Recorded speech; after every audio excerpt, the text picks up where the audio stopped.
여러분이 성경을 읽을 때에 한번 조금만 유심히 읽는다면은, 그러니까 성경의 지식이 조금 쌓이고, 그 다음에 성경에서 이렇게 뭔가 특이한 점이 눈에 탁탁 띈다라고 할 때, 그 특이한 점 중에 하나가 바로 이와 같은 거예요. 왜 하나님이 400여 년 동안 그렇게 종살이를 하게 하셨는가? 그리고 그들의 죄악이 아직 관영하지 아니하고, 뭐 등등.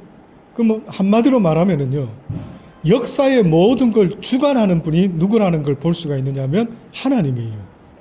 사실은 내가 죄짓지 않고 싶어도요, 그건 내 마음대로 안 되는 거예요.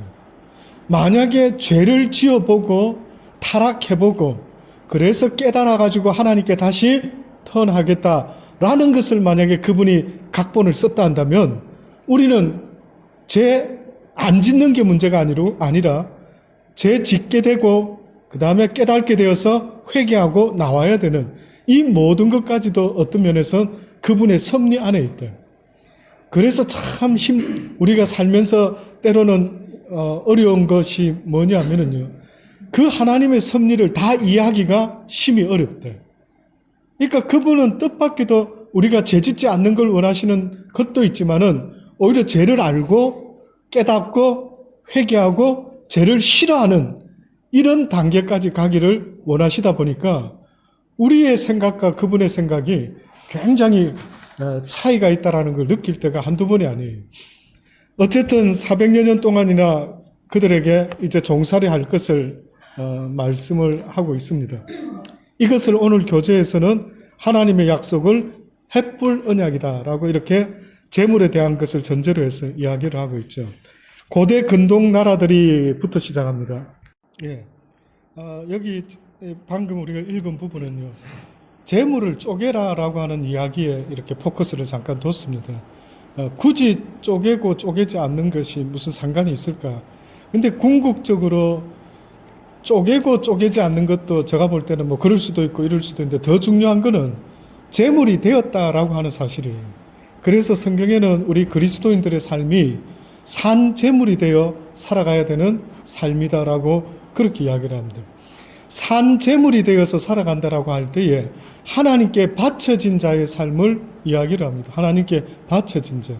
다시 말하면 내 뜻대로 사는 삶이 아니라 하나님의 뜻대로 살아가는 사람의 삶의 모습을 성경에는 산 재물이 되어서 살아간다라고 그렇게 이야기를 하죠. 그래서 이렇게 재물 이야기를 해서 쪼갠다라고 할 때 어떤 면에서는 쪼갠다라는 의미 속에는 이렇게도 볼 수 있어요. 우리 교재에서는 지금 이렇게 이야기를 했지만, 실제 쪼갠다라고 할 때, 가슴을 쪼갠다라고 할 때, 이거는 회개할 때 쓰는 표현 중에 하나입니다. 성경에서 여러 표현들이 있죠. 그 중에 마음을 찢는다, 하나님 앞에 옷을 찢지 아니하고 심령을 찢고 나온다라고 할 때에, 그때 어떤 면에서는 회개의 모습을 이야기할 때 쓸 때가 있어요. 하나님 앞에 굳이 새를 이렇게 배를 잘라서 각을 뜬다라고 할 때 어떤 면에서는 하나님이 우리가 하나님 앞에 나아갈 때 회개하는 심령으로 나오기를 바라는 마음이 있을 거예요.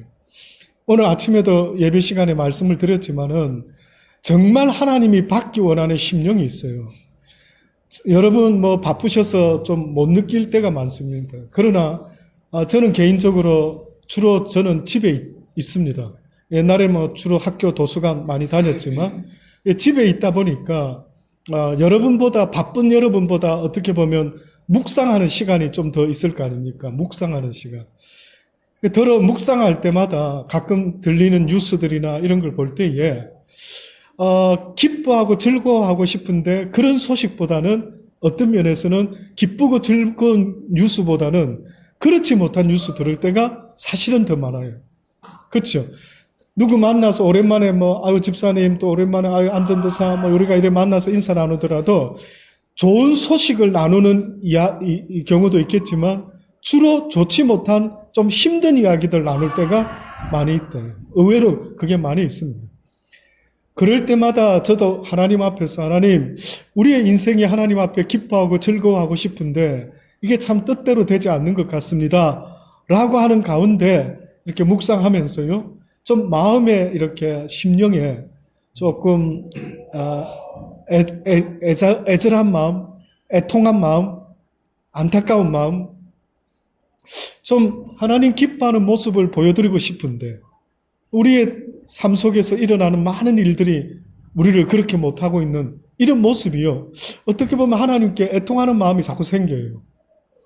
그래서 성경에 애통하는 자가 복이 있다라고 할 때 그전에는 이해가 안 됐어요. 보세요. 성경에서 팔복을 이야기할 때에 그것은 하나님이 기뻐하는 마음의 상태를 가진 사람을 이야기하는 거예요. 하나님이 어떤 사람이 복되다라고 할 때, 저런 마음을 가진 저 사람이 참 내 보기에는 복이 된다. 이거거든요. 근데 그 마음을 이렇게 하나님이 말씀하는데 첫 번째로 성경에 말했던 것은 마음이 가난한 자라 그랬대요. 늘 말씀드립니다. 성경에서 말하는 마음이 가난한 자 이야기할 때에 그 가난함이라는 것은 부자가 도움을 주지 않으면 굶어 죽을 수밖에 없는 가난한 사람을 말해요. 그 상태를 말하는 거예요. 그러니까 하나님은 복 이야기를 하는데 무엇인가를 소유한 사람을 복이 있다라고 말하는 게 아니라 어떤 상태에 있는 사람이 복이 있는데 그 첫 번째가 마음이 가난한 상태의 사람이 복되다라고 그렇게 말을 한 거예요. 다시 말하면 그 심령에 하나님이 주시는 어떤 그 평강의 축복이 없이는 나는 부자라고 말할 수가 없다라고 만약에 누군가가 느끼고 돈은 있어도 집은 있어도 가족은 있어도 무엇이 있는데 그 심령에 하나님만이 채울 수 있는 그것이 없으면은 가난한 자라는 거예요. 그래서 역설적으로 하나님의 그 평안을 얻기 위해서 나는 가난합니다. 나한테 주세요. 부자이신 하나님 나한테 좀 주세요. 이렇게 말할 수 있는 그 상태, 이게 바로 하나님이 첫 번째 복된 자의 상태죠. 그 가운데 오늘 방금 지금 이야기와 관계되는 건 애통하는 이야기를 제가 한번 하려고 하는 거예요. 애통하는 사람이 어떤 복을 받는다고 합니까? 심령이 마음이 애통하는 자가 위로를 받을 것이라 그랬죠. 하나님이 위로를 해준대요. 뭘까요? 하나님이 위로를 해줄 수밖에 없대요. 계시록에 보면은요, 어떤 한 장로가 이 모든 상황이 이렇게 힘들고 어렵고 세상 일에 이거 어쩌면 좋을까? 누가 우리를 구원할 수 있을까? 누가 저 작은 책의 비밀을 공개할 수 있을까? 막 이런 어떤 정황이 있어요. 그때 이긴 자가 있대요. 누가 이겼느냐? 예수 그리스도가 이기셨다.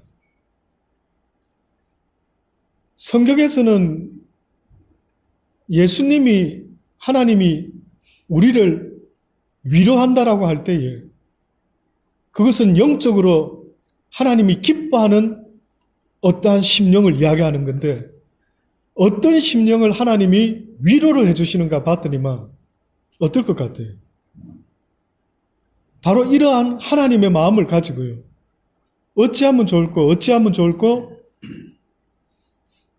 나의 심령도 그렇고 세상에 되어지는 모든 사람들의 마음을 보면서 우리가 이렇게 악해서는 안 되는데 어찌하면 좋을까? 우리를 살려줄 길이 없을까? 우리가 살 수 있는 길이 없을까라고 애통해하며 몸부림을 치는 그 사람이 참으로 복되다라고 이야기하는 거예요. 이 단계까지 갈 수 있다면 하나님의 은혜입니다.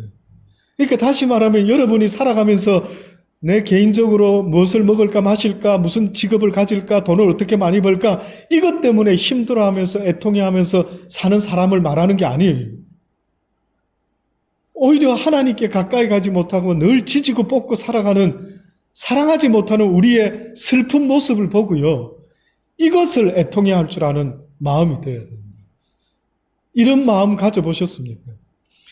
부산에서 목회를 하는데 어느 기도회 모임이 있어요. 제가 교제했던 오 목사님이라고 계신데 그런데 그 모임의 타이틀이요. 울음꾼, 울음꾼이라는 타이틀을 갖고 있어요. 그 모임이, 그 기도의 모임이 울음꾼 모임이라는. 그래서 저는 의외로 이제까지 살면서 기도의 모임을 갖다가 뭐 한나 모임에 뭐 이런 거는 들어봤어도 울음꾼 모임이라는 게 기도의 모임이라는 게. 왜 울음꾼으로 지었느냐 이랬더니만 세상의 슬픈 이 상황을 보고도 슬퍼할 줄을 모르지 않느냐. 그래서 우리 믿는 사람들이 이 세상에 되어지는 안타까운 모습을 보고 하나님 앞에 울면서 기도하자라는 거예요.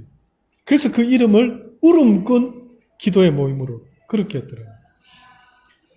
그것이 바로 하나님이 어떻게 보면 우리에게 원하시는 모습이라 생각합니다. 그래서 바쳐지는 이 새의 제물의 모습이 그 심령을 갈랐다라고 할 때, 새를 쪼갰다 할 때 또 다른 의미도 있을 수 있지만요. 바로 하나님은 우리의 심령이 그렇게 하나님 앞에 애통함으로 나올 수 있게 되기를 바랍니다.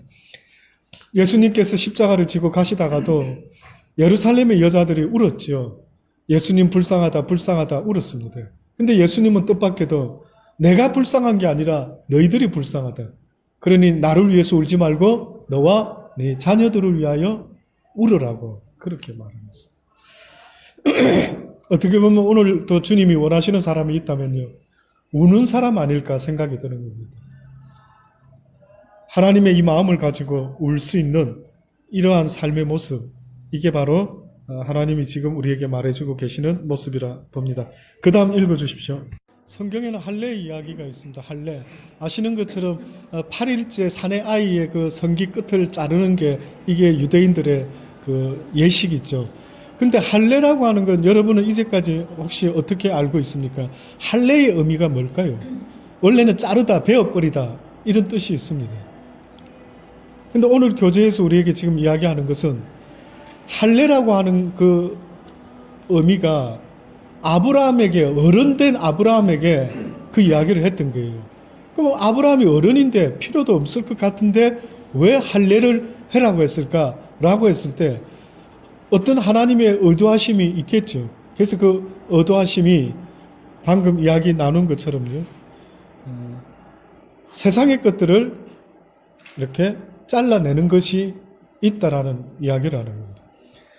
그걸 예를 들어서요. 신약 성경에 와서 어떤 젊은이가 예수님께 나올 때 어찌하면 내가 영생을 얻겠나이까 했을 때 율법을 다 지켰나이다. 그래? 그러면 한 가지 네가 부족한 게 있구나. 내 자산을 다 가난한 자들에게 주고 너는 나를 쫓으라 라고 했죠. 어떤 면에서는 주님을 쫓는 일에 이렇게 걸림돌이 되는 것들을 다 정리를 해라. 이렇게 볼 수도 있죠. 죽은 자로 죽은 자를 장사케 하고 너는 나를 쫓으라 하는 이 말도 어떻게 보면은 주님을 쫓는 일에 예수님을 믿고 살아가는 믿음의 삶에 걸림돌이 되는 것은 어떻게 하라고요? 일단은 잘라야 됩니다. 뭐가 있을까요? 걸림돌. 예수 믿는데 걸림돌이 되는 게 현실적으로 뭐가 있을까요?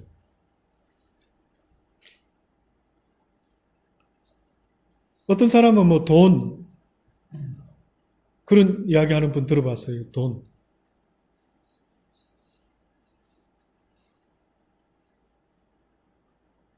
뭐가 걸림돌이 예수, 여러분이 오늘 이 순간에라도요, 내가 예수 믿는 데 있어서 이게 가장 걸림돌이다.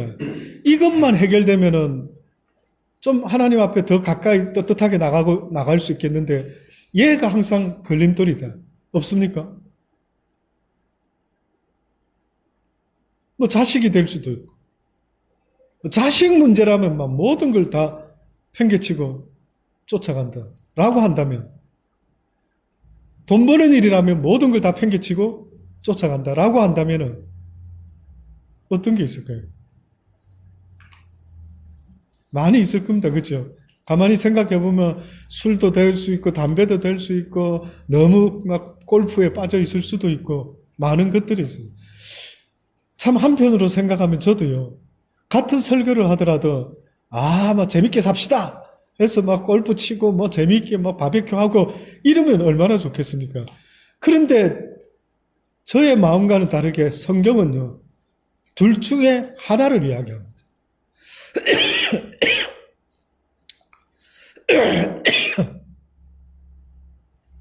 둘 중에 하나를 이야기하는데,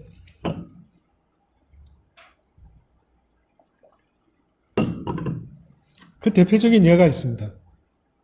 부자와 거지 나사로 이야기합니다. 거지 나사로는 하나님을 알고 있었어요. 어떻게 보면 부자도 유대인들은 하나님을 모르는 자가 없습니다. 자, 근데 그 둘이 살았어요. 근데 하필이면 거지는요, 하나님은 믿었지만은 소유한 것이 많지가 않았어요. 그래서 굉장히 힘들게 살았어요.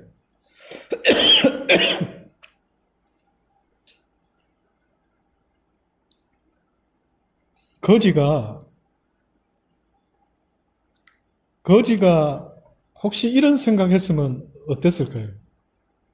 아, 하나님은 나에게 부자 되기를 원하실 텐데, 복 받기를 원하실 텐데, 내가 악착같이 돈을 벌어서 부자가 되어야 되겠다.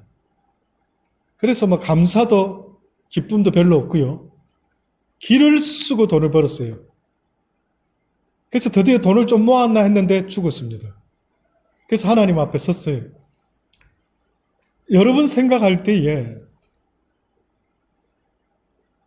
이렇게 살은 부자가 하나님 앞에 섰을 때 무슨 이야기를 할 수 있었을까요? 이렇게 말하지 않았을까요? 하나님, 나 인제서야 돈 좀 모았는데 지금 나를 불러가시면 어떻게 합니까? 좀 더 써야 되는데 이거를. 억울합니다. 자, 아마 이렇게 말할 수 있을 것 같아요. 그런데 하나님이요, 만약에 부자에게 원했던 것이 가난한 거지에게 원했던 것이 부자가 아니고 가난한 가운데 살기를 원하시는 게 있었다면, 쉽게 말하면 하나님이 이 땅에 부자도 만드시고 가난한 사람도 있어야 되고 잘생긴 사람도 있어야 되고 못생긴 사람도 있어야 돼요. 맞습니까? 근데 어느 날 세상에서 말하는 이야기가 모두가 이뻐야 된대. 그게 막 수술을 하기 시작하는 겁니다. 모두가 돈이 없으면 불행하대. 그래서 모두가 돈을 벌려고 막 몸부림을 칩니다. 어떨까요? 뭔가 막 그렇게 살아왔는데 나중에 하나님 앞에 섰을 때 하나님이 나는 너를 가난하게 살기를 원했는데 그래서 많은 부자들에게 하나님의 뜻대로 가난한 자를 도와줘야지 라고 하는 말씀을 실행할 수 있도록 가난한 자가 필요했기 때문에 나는 너를 가난한 자로 이렇게 살기를 원했는데 뜻밖에도 얘는 가난을 원치 아니하고 자존심 상해하면서 막 열심히 돈을 벌어서 살은 거예요. 그 결과가 어떨까요? 삶의 인생의 결과가 전혀 뜻밖인 거예요.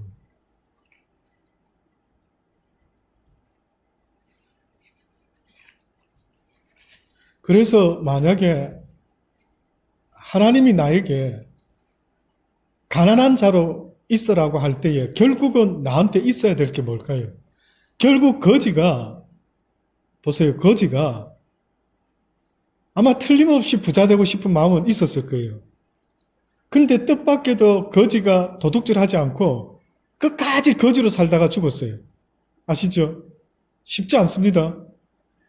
부자 되고 싶어 할 텐데 끝까지 거지로 살다가 부잣집 대문 앞에서 굶어 죽었어요. 그래서 이제 죽고 보니까 아브라함 품에 안기는 겁니다. 그 아브라함의 품에 안겼는데 아브라함 품에 안겨가지고 무슨 이야기를 듣게 됐냐면은 부자도 죽어서 보니까 음부에 떨어지고 거지는 아브라함 품에 안겼는데 아브라함이 하는 대화가 둘이 다른 겁니다. 거지에게는 어떻게 보면 너는 이 땅에 있을 때 수고 많이 했다. 애 많이 썼다. 힘들었지? 이제 너는 이 나라에서는 잘 먹고 잘 살 수 있는 축복이 기다리고 있다. 라고 하는 소리 듣게 됐고요.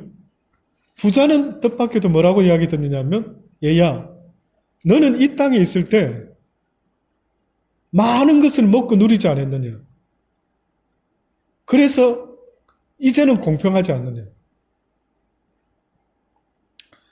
이게 공평하다고 말씀을 하는 거예요. 이 상황이, 이 시츄에이션이. 아니, 이게 뭐지? 그래서 성경에는 정말 이해하기가 쉽지 않은 말씀 중에 이 땅에서 대접을 받지 말라고 하시는 거예요. 그러면 하늘나라에서 하나님으로부터 받을 수 있는 대접을 못 받게 된다라고 그렇게 말씀합니다. 그러니 이 땅에서는 오히려 대접을 받고자 하지 말고 어떻게 하라고요? 대접을 하는 자가 복되다라고 말씀을 합니다. 그러니 여러분, 나중에 그분 앞에 갔을 때에 그분이 보시기를 원하는 카드가 있다면은 부자였느냐 부자였지 않느냐 이게 아닌 거지. 목사였느냐 집사였느냐 이게 또 아닌 거예요. 뜻밖에도 자기의 위치를 지키고요. 하나님 앞에서 묵묵히 주님이 나에게 이 길을 주셨다면 내가 완주하겠습니다라고 하는 마음으로 이 길을 가는 그 사람을 말씀하는 거예요. 제가 한번 여쭤볼게요. 하나님이 여러분을 어떻게 지으신 것 같습니까? 부자로 지었습니까? 아, 나는 부자가 돼야 되는구나. 그래서 부자로 살아야 되는구나. 아니라면 뭡니까? 부자의 삶이 아니면 하나님이 여러분에게 어떤 삶을 준 것 같아요? 그렇습니다. 그래서 가만히 생각하면 부자가 얼마나 세상에 많이 있는지 모르겠는데 또 얼마가 있어야 부자인지는 알지 못하지만 하나님이 원하는 우리의 모습은요. 부자고 아니고가 아니라 그 안에 무엇이 있느냐, 믿음이 있느냐 없느냐를 보기를 원하셔요. 그래서 정말 하나님 앞에 섰을 때 후회하지 않는 것은요. 그 믿음을 가지고 현재의 삶에서 자족하며 살아갈 수 있는 이 모습이 저와 여러분의 모습이 되어야 됩니다. 어떤 사람들 가끔 인생을 좀 살아보신 분들 아시는 분 그러더라고요. 뭐 하려고 그렇게 일을 많이 해? 뭐 하려고 그냥 먹고 먹을 거 입을 거 있으면 됐지. 뭐 하려고 그래 더 벌려고 더 가지려고 뭐 하려고 그렇게 힘들게 인생이 그런 게 아니래. 어때요 여러분 이 말에? 와 닿습니까? 와 닿습니까? 어차피 한 번에 한 끼 먹고 하루에 3끼 먹는데 어차피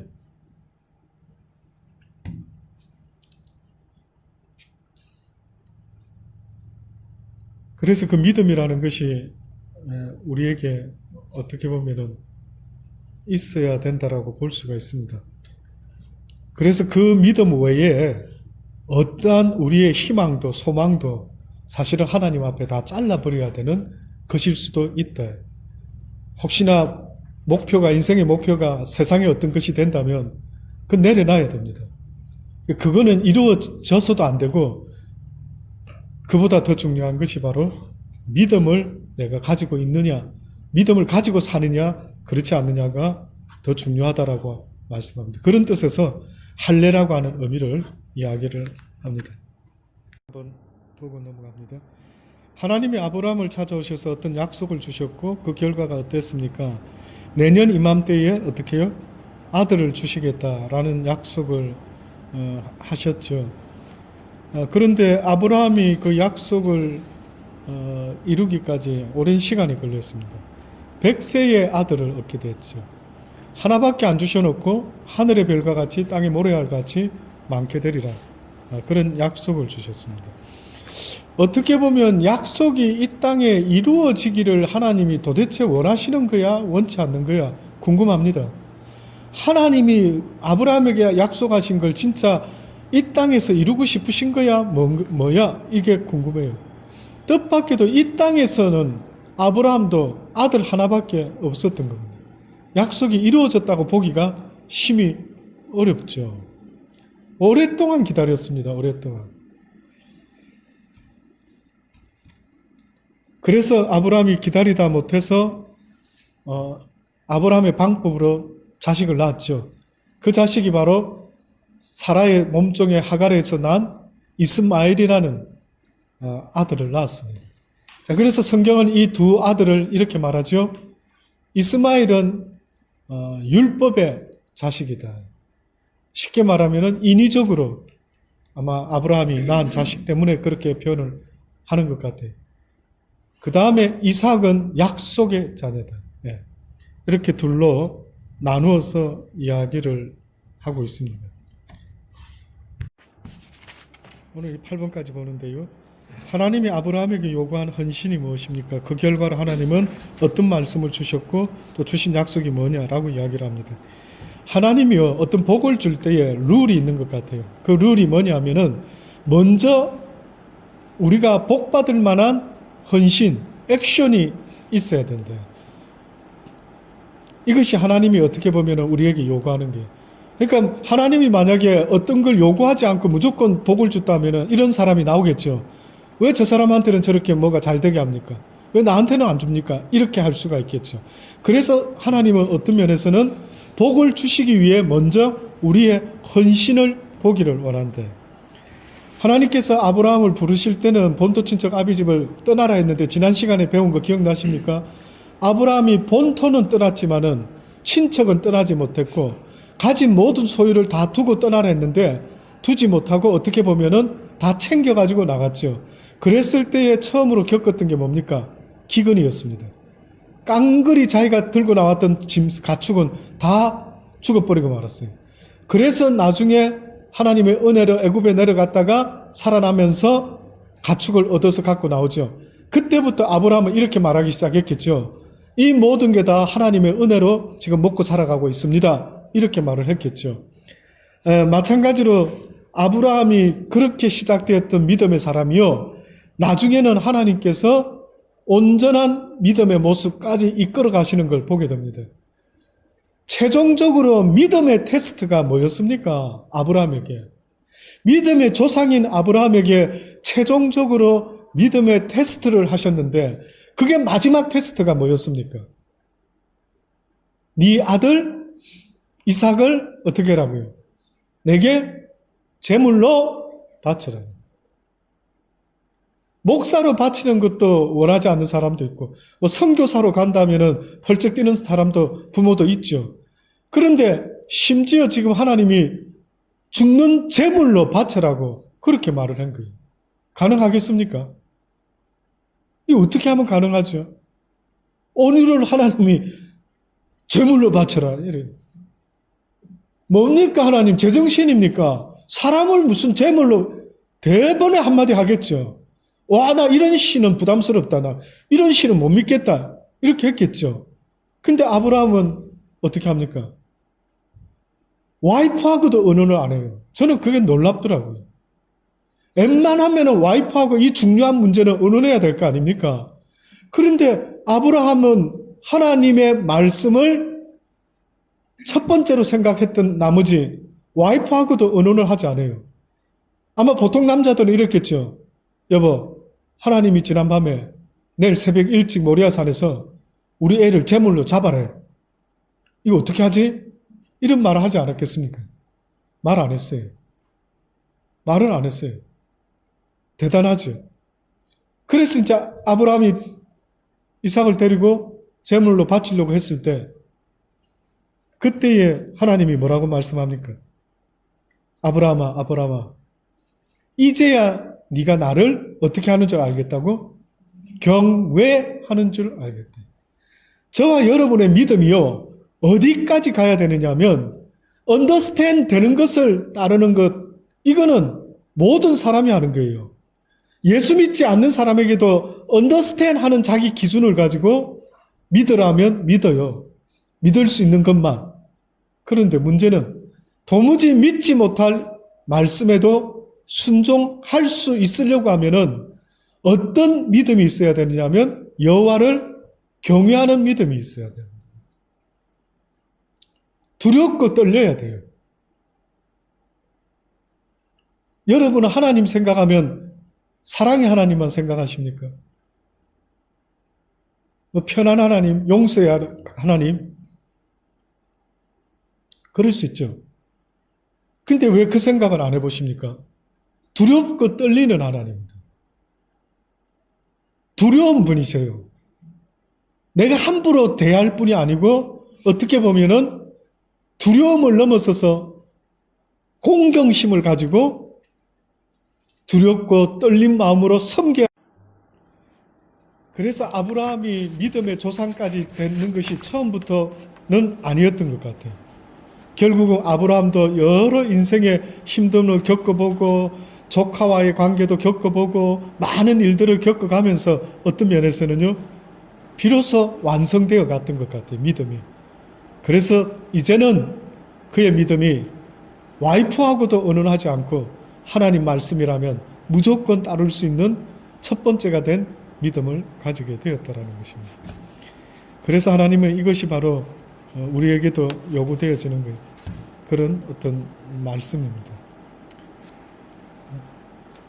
번제물로 사흘의 기간 동안 모리아산 곧 골고다의 제단에 올려준 제물은 바로 예수님입니다. 이삭이 올려진 것 같았지만은 결국 이삭이 아니라 누가 올려진다고요? 예수님이 올려졌대요. 많은 사람들은 세상에서 뭐든지 하나님께 달라 하지만 오히려 하나님은 우리에게 네 믿음을 먼저 보여라 라고 그렇게 말씀하고 있습니다. 그러니 여러분 어디 가서 믿음 있다 이렇게 말하기 전에요, 과연 내가 믿음 있는 액션을 하나님께 할 수 있는지를 먼저 돌아볼 수 있어야 됩니다. 그래서 도무지 상식적으로 이해되지 않는 그것에 순종할 수 있는 것이 바로 나인가 하는 것을요, 돌아볼 때 그 사람이 과연 아브라함과 같이 믿음 있는 자라는 이야기를 들을 수 있는지가 궁금한 겁니다. 그래서 믿음의 첫 번째가 바로 이 믿음인데, 이것을 성경은 뭐라고 말하냐면 의라고 말합니다. 의인이라 칭한대. 오늘 우리가 아침에 의인 이야기를 했죠. 예루살렘에 의인 하나가 없어서 예루살렘이 망한다. 이 말은요, 하나님의 말씀을 곧이곧대로 믿고 순종하고 따르는 사람 하나가 없다라고 그렇게 말씀합니다. 저와 여러분이 그 한 사람이 되기를 간절히 주의 이름으로 축원합니다. 예, 오늘 여기까지 말씀드립니다.